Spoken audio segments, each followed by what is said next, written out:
Au niveau de la partie de l'épaule, on va avoir 5 articulations qui vont se faire. La première, en lien avec la clavicule et l'acromion, articulation acromioclaviculaire. Ensuite, vous avez une partie entre la scapula, dont fait partie l'épine et l'acromion, et l'humérus, ce qu'on appelle l'articulation gléno-humérale. Vous avez, après ça, une articulation qu'on peut prendre avec la clavicule et le sternum, l'articulation sternocostale, claviculaire, pardon. Et on a deux articulations qu'on appelle les articulations fausses, qui ne sont pas articulaires pures.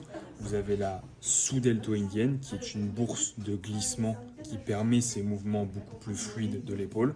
Et vous avez ensuite ce qu'on appelle la scapulo-thoracique, c'est le grille costal, la scapula qui vient glisser sur le grille costal. En fait, votre scapula, lorsque vous bougez votre épaule, elle vient faire des mouvements qu'on appelle des mouvements de sonnette. Et c'est ce mouvement de glissement sur le grille costal qui fait partie d'une autre fausse articulation de l'épaule. Donc on a parlé de toutes ces articulations, elles sont en lien avec plusieurs os. Le premier os que vous avez, c'est cette clavicule qui fait une forme de S et qui est en lien avec le sternum et l'acromion.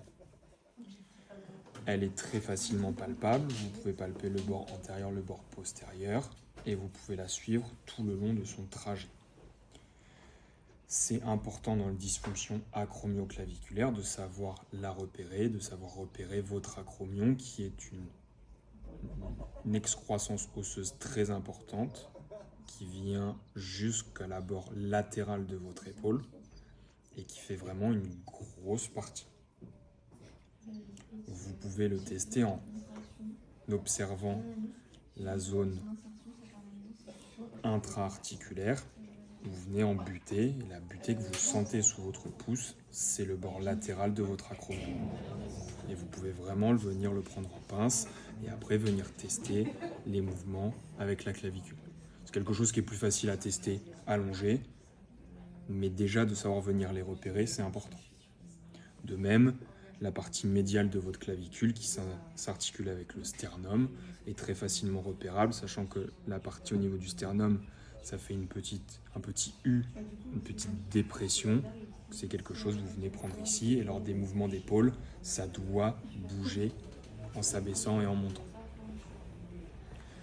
Pour ce qui est de l'articulation gléno-humérale, vous venez sur votre acromion, vous englobez la tête de votre humérus, et à partir de là, vous pouvez venir tester en poussant en avant, en tirant en arrière. Vous pourriez même abaisser et observer la remontée de votre tête humérale et on pourrait tester les rotations qui viennent se faire.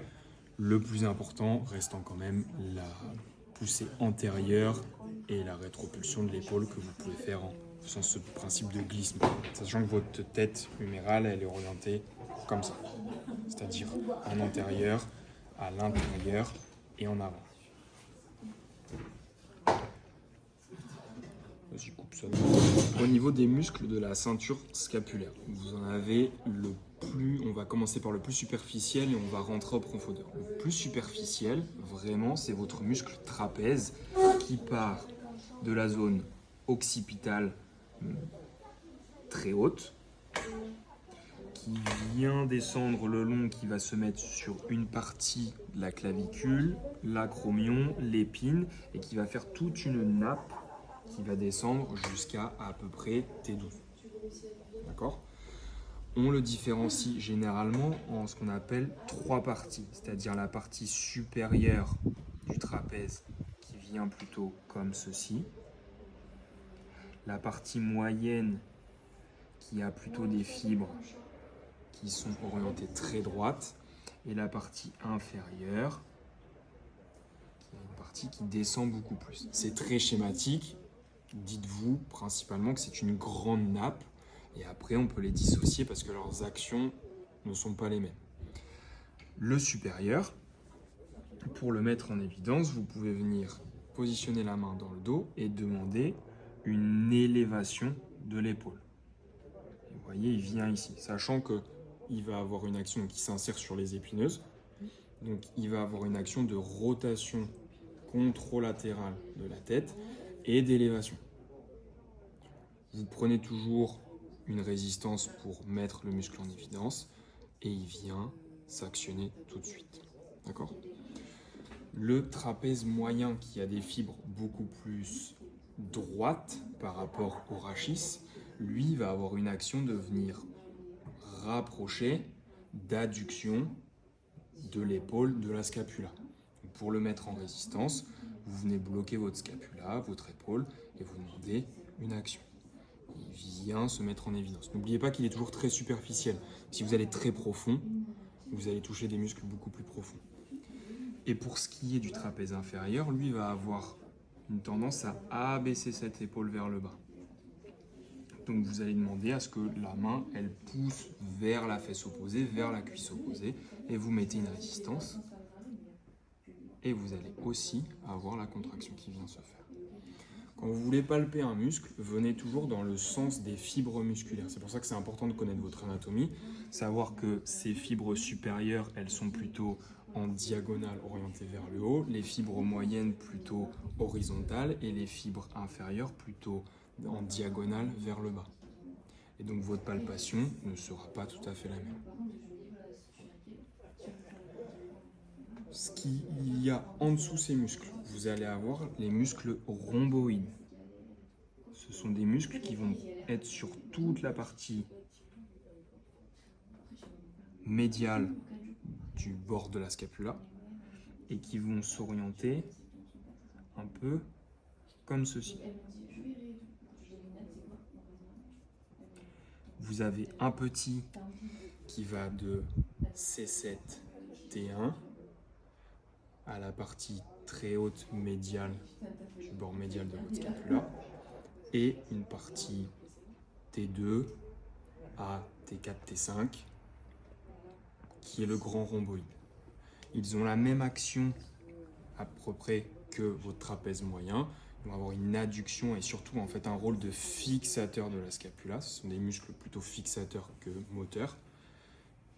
Et chez Dodo est trop stock, donc il y a plein de muscles, mais l'orientation des fibres n'est pas la même que pour le trapèze. Donc, quand vous demandez une résistance, vous demandez de venir fixer les omoplates et vous pouvez venir chercher ces muscles.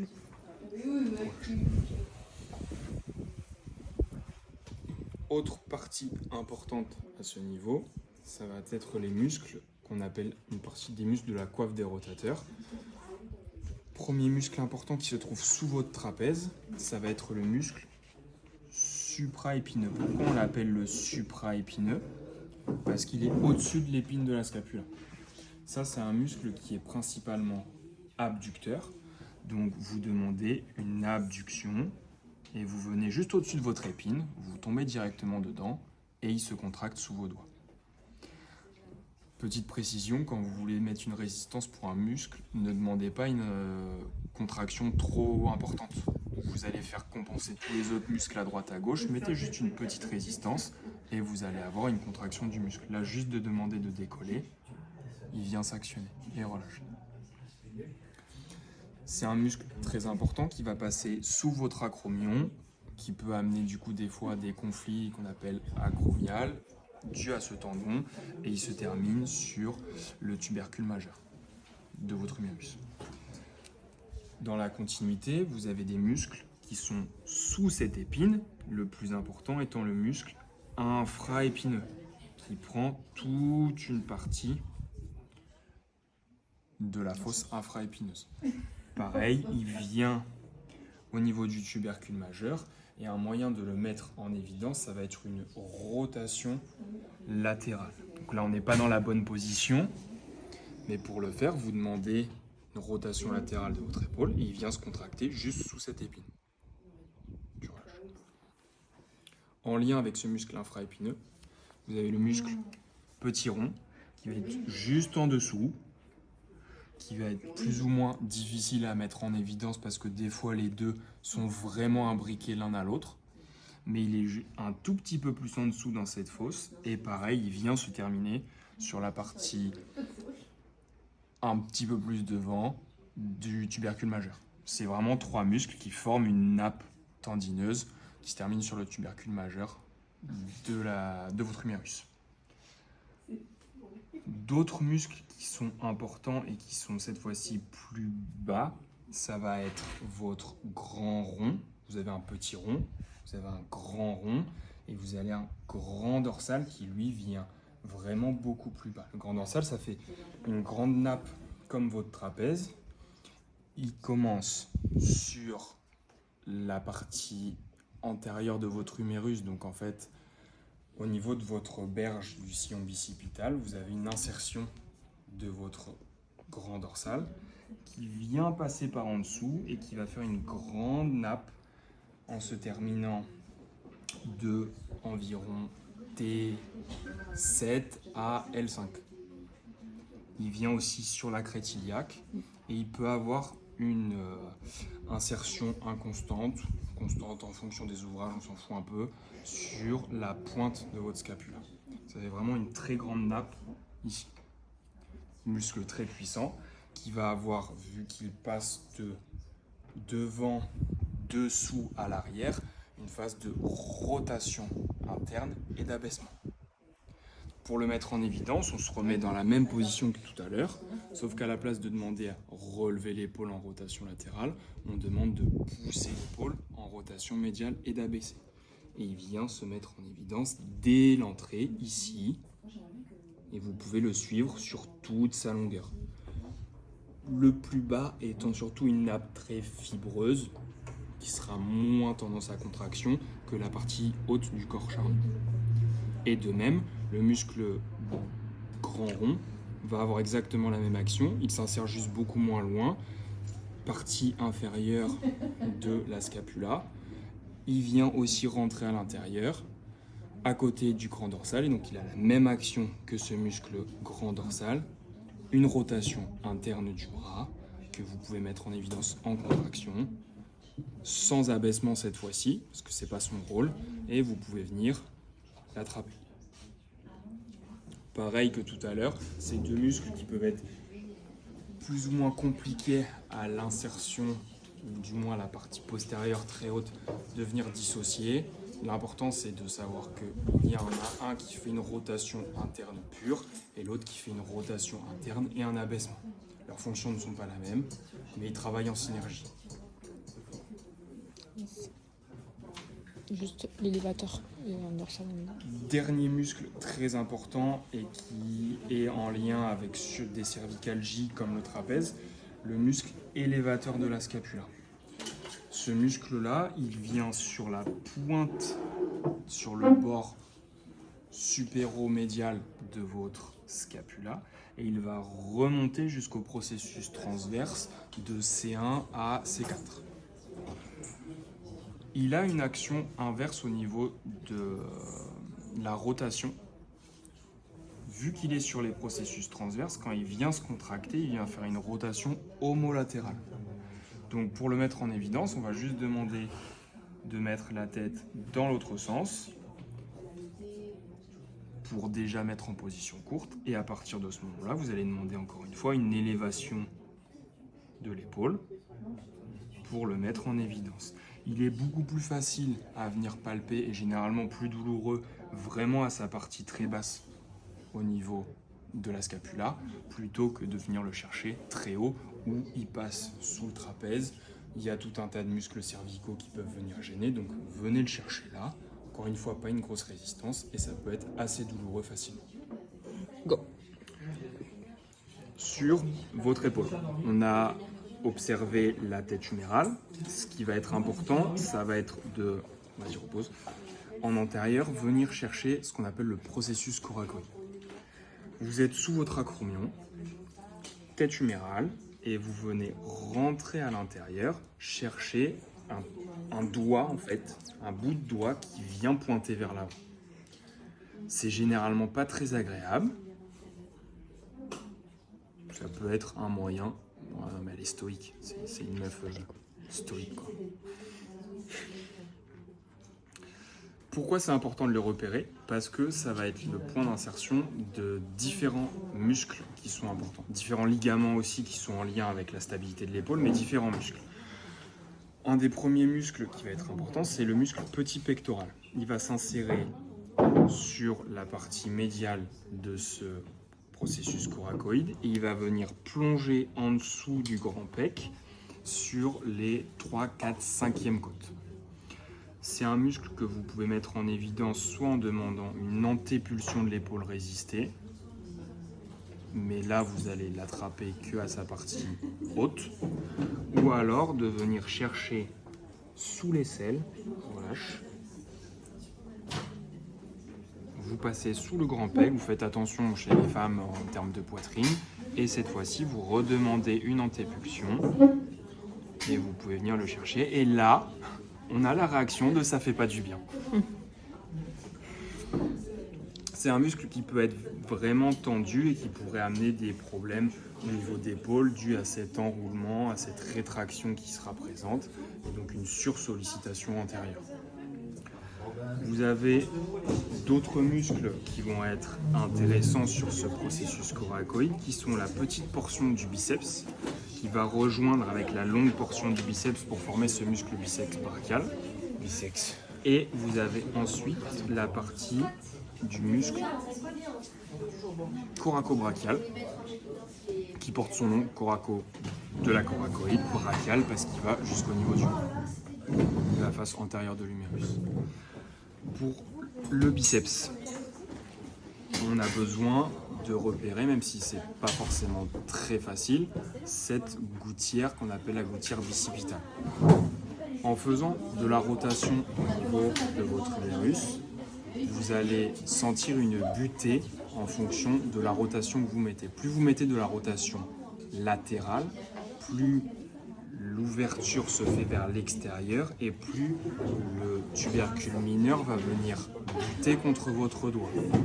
Plus vous faites de la rotation interne, plus l'humérus rentre à l'intérieur, plus c'est ce tubercule majeur qui vient s'antérioriser et que vous allez sentir sous votre doigt. Donc ça, c'est quelque chose que vous venez tester et que vous devez mettre en évidence. Entre les deux, vous allez tomber sur la gouttière bicipitale.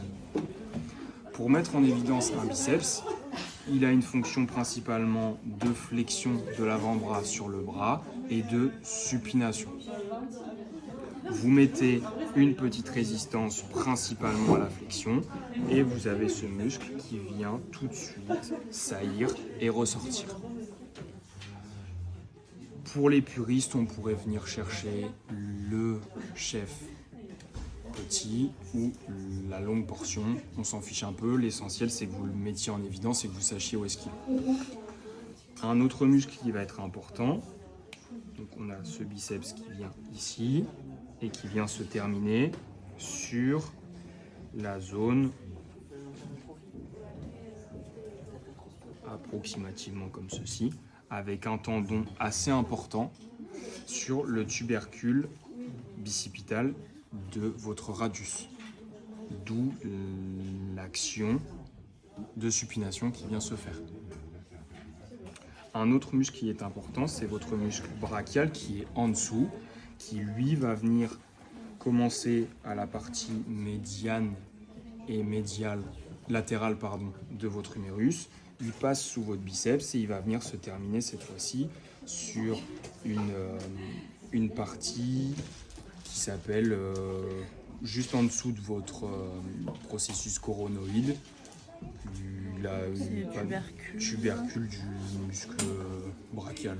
Je n'ai pas d'autre nom à vous donner. Je sais plus comment ça s'appelle. Mais il vient plonger en dessous. Donc lui, pour le coup, pour chanter cet aspect de biceps pur, vous mettez une pronation et vous demandez une pronation résistée en flexion. Supination. Du coup, là, tu vas faire ça. Non, tu restes juste comme ça et tu demandes une flexion. Ah, ok. Et le biceps sera moins contracté vu qu'il n'y aura pas de supination et vous pouvez sentir ce muscle brachial qui se contracte en dessous. Un dernier muscle qui peut être important de mettre en évidence, ça va être ce muscle brachio-radial qui part au-dessus de l'épicondyle latéral, assez haut. Ne confondez pas avec les muscles vraiment de la loge latérale de votre avant-bras assez haut et il va venir se terminer juste au-dessus de la styloïde radiale. D'accord ? Ce muscle-là, il va faire une flexion de l'avant-bras sur le bras, mais en position neutre. Donc, pas de pronation, pas de supination, position neutre, et vous mettez une petite résistance et il ressort tout de suite. Mon dessin n'est pas bien fait du tout, il tombe vraiment ici.